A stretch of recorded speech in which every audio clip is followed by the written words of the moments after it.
As per our media outlook, India's entertainment and media industry is about $25 billion and is growing at about 10.2% over the next 5 years to reach $41 billion by 2020.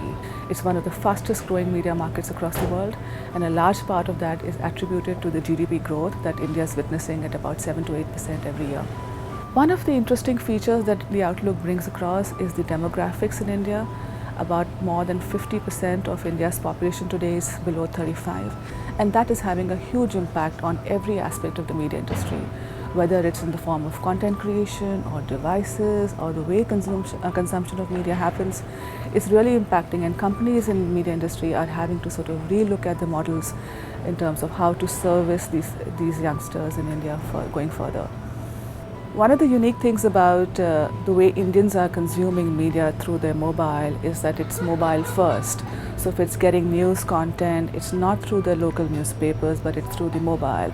If it's getting entertainment content on video, they get through pen drives, which can play on mobile.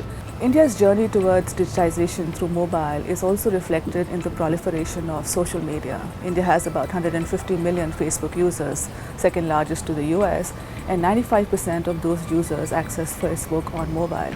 We believe that there are about two areas that companies need to consider when doing business in the entertainment and media industry in India today.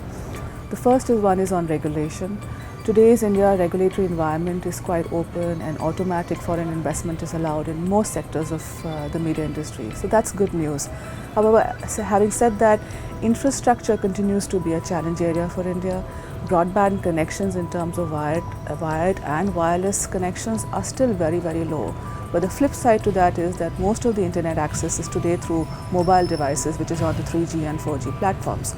So it's a very unique market for investors across the world to cater to the 1.2 billion population that lives in India, and it's still growing at about 1 or 2% year-on-year basis.